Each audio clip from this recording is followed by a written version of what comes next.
भूर्भुवस्सुवः तत्सवितुर्वरेण्यं भर्गो देवस्य धीमहि धियो यो न प्रचोदयात्। दोस्तों नमस्कार, हर हर महादेव। आज बात करेंगे गायत्री मंत्र के अर्थ और चिंतन पर। गायत्री मंत्र के हर एक शब्द में भगवान स्वयं निवास करते हैं। अगर इनके शब्दों की बारीकी से व्याख्या की जाए तो हर एक शब्द में स्वयं भगवान है।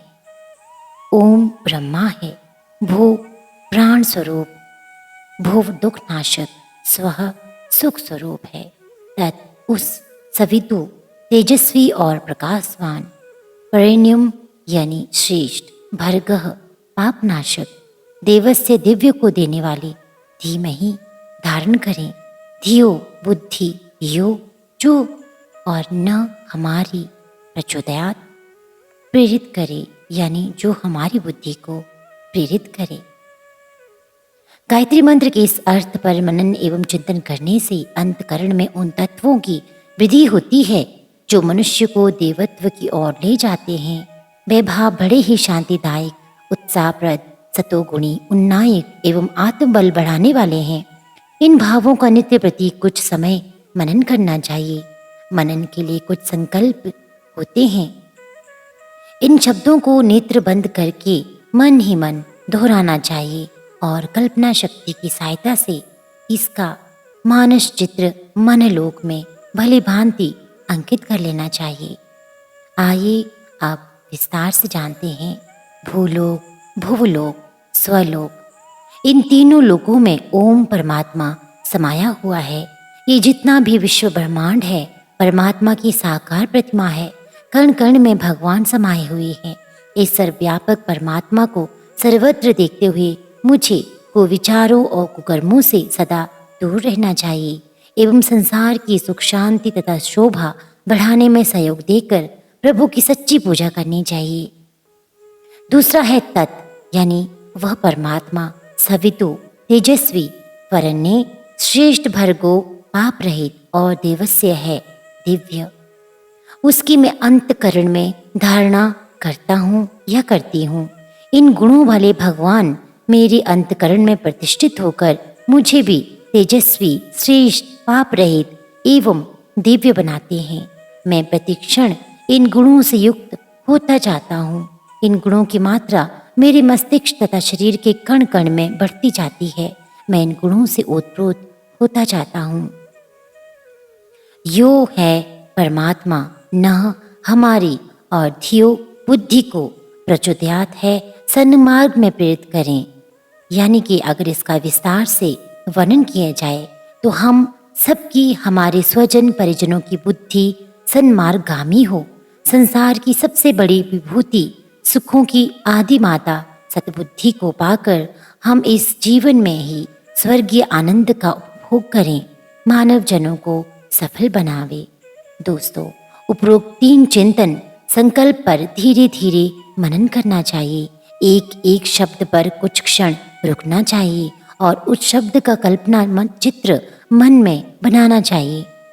जब ये शब्द पढ़े जा रही हों कि परमात्मा भू, भुवः, स्व तीनों लोकों में व्याप्त है, तब ऐसी कल्पना करनी चाहिए जैसे हम पाताल, पृथ्वी, स्वर्ग को भली भांति देख रहे हैं और उसमें गर्मी, प्रकाश, बिजली, शक्ति या प्राण की तरह परमात्मा सर्वत्र समाया हुआ है। ये विराट ब्रह्मांड ईश्वर की एक जीवित जागृत साकार प्रतिमा है। गीता में अर्जुन को जिस प्रकार भगवान ने अपना विराट रूप दिखाया है, वैसे ही विराट पुरुष के दर्शन अपने कल्पना लोक में मानस चक्षुओं से करने चाहिए। खूब जी भर कर इस विराट ब्रह्म की विश्व पुरुष के दर्शन करने चाहिए और अनुभव करना चाहिए कि मैं इस विश्व पुरुष के पेट में बैठा हूँ या बैठी हूँ। मेरे चारों ओर परमात्मा ही परमात्मा है। ऐसी महाशक्ति की उपस्थिति में कुविचारों और कुसंस्कारों और कुकर्मों को मैं किस प्रकार अंगीकार कर सकता हूँ। इस विश्व पुरुष का कण कण मेरे लिए पूजनीय है। उसकी सेवा, सुरक्षा एवं शोभा बढ़ाने में प्रवृत्त रहना ही मेरे लिए श्रेष्ठकर है।